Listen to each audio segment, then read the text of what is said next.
There once lived a king named Okonkwo who ruled the prosperous kingdom of Ashura with an iron fist. He had 3 daughters, Zara, Amora, and Chioma.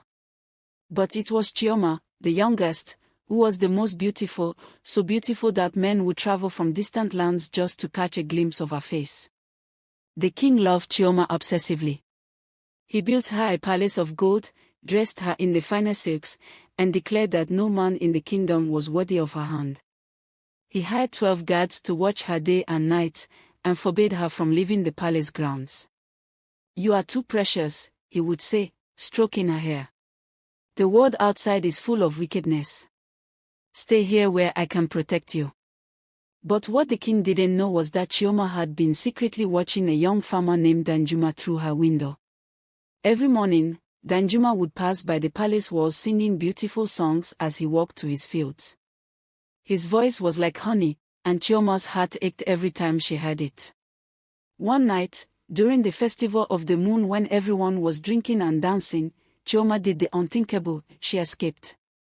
She tied her bed sheets together, climbed out of her window, and ran barefoot through the palace gardens. Behind her, she could hear the guards shouting, "The princess! The princess is gone!" She ran and ran until she found Danjuma's small hut at the edge of the village. She pounded on his door, breathless and terrified. "Please," she gasped when he opened the door, his eyes wide with shock. "Hide me. My father will kill any man who takes me, but I cannot live in that prison anymore." Danjuma should have sent her away. Any sane man would have. But he looked into her desperate eyes and made the foolish decision that would change both their lives forever. "Come in," he whispered.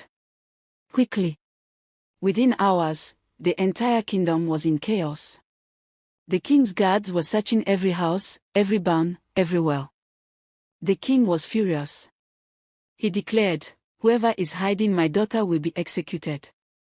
And whoever returns her safely will receive 10 bags of gold and marry my eldest daughter Zara." Now here's where it gets crazy.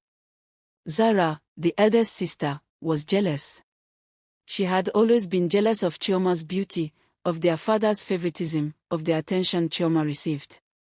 And when she heard about the reward, a wicked plan formed in her mind. She hired a tracker, a mysterious man named Eo who could find anyone in the kingdom. "Find my sister," she told him secretly, slipping him a bag of coins. "But when you do, come to me first before you tell the king." 3 days later, Eo found Chioma hiding in Danjuma's hut. But instead of reporting to the king, he went to Zara as promised.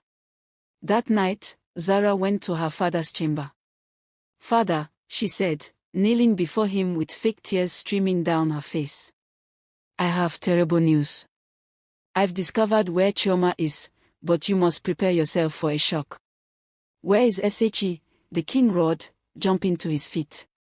"She is with the farmer Danjuma, and father, she is pregnant with his child."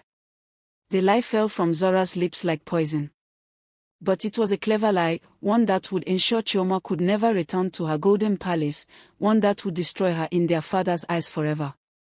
The king's face turned purple with rage. "Bring them to me. Both of them. They will pay for this disgrace." The guards dragged Chioma and Danjuma to the palace square where the entire kingdom had gathered. Chioma was crying, trembling with fear. Danjuma stood tall, ready to accept his fate. "Is it true?" the king demanded, his voice shaking with fury. "Are you carrying this peasant's child?" "No, father," Chioma sobbed. "I swear on my mother's grave, it's not true.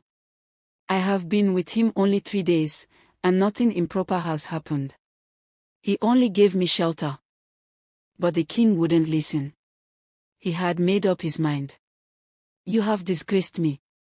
You have disgraced our family. I hereby banish you both from this kingdom."